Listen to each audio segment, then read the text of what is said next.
The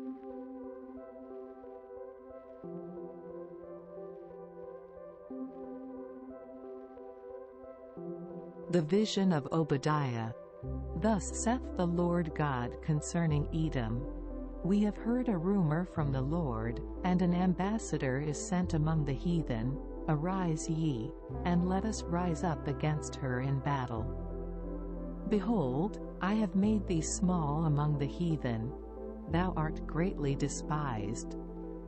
The pride of thine heart hath deceived thee, thou that dwellest in the clefts of the rock, whose habitation is high. That saith in his heart, Who shall bring me down to the ground? Though thou exalt thyself as the eagle, and though thou set thy nest among the stars, thence will I bring thee down, saith the Lord. If thieves came to thee, if robbers by night, how art thou cut off? Would they not have stolen till they had enough? If the grape gatherers came to thee, would they not leave some grapes? How are the things of Esau searched out? How are his hidden things sought up?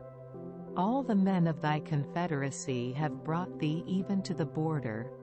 The men that were at peace with thee have deceived thee, and prevailed against thee. They that eat thy bread have laid a wound under thee. There is none understanding in him. Shall I not in that day, saith the Lord, even destroy the wise men out of Edom, and understanding out of the mount of Esau? And thy mighty men, O Teman, shall be dismayed, to the end that every one of the mount of Esau may be cut off by slaughter.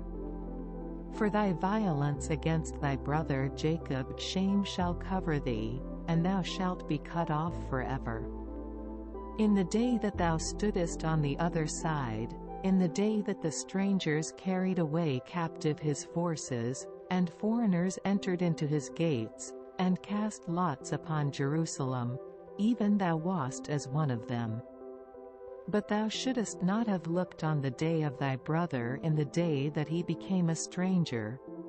Neither shouldest thou have rejoiced over the children of Judah in the day of their destruction. Neither shouldest thou have spoken proudly in the day of distress. Thou shouldest not have entered into the gate of my people in the day of their calamity. Yea, thou shouldest not have looked on their affliction in the day of their calamity, nor have laid hands on their substance in the day of their calamity. Neither shouldest thou have stood in the crossway, to cut off those of his that did escape. Neither shouldest thou have delivered up those of his that did remain in the day of distress. For the day of the Lord is near upon all the heathen. As thou hast done, it shall be done unto thee. Thy reward shall return upon thine own head. For as ye have drunk upon my holy mountain, so shall all the heathen drink continually. Yea, they shall drink, and they shall swallow down, and they shall be as though they had not been. But upon Mount Zion shall be deliverance, and there shall be holiness, and the house of Jacob shall possess their possessions. And the house of Jacob shall be a fire, and the house of Joseph a flame, and the house of Esau for stubble, and they shall kindle in them, and devour them. And there shall not be any remaining of the house of Esau, for the Lord hath spoken it. And they of the south shall possess the mount of Esau, and they of the plain the Philistines, and they shall possess the fields of Ephraim, and the fields of Samaria, and Benjamin shall possess Gilead. And the captivity of this host of the children of Israel shall possess that of the Canaanites, even unto Zarephath.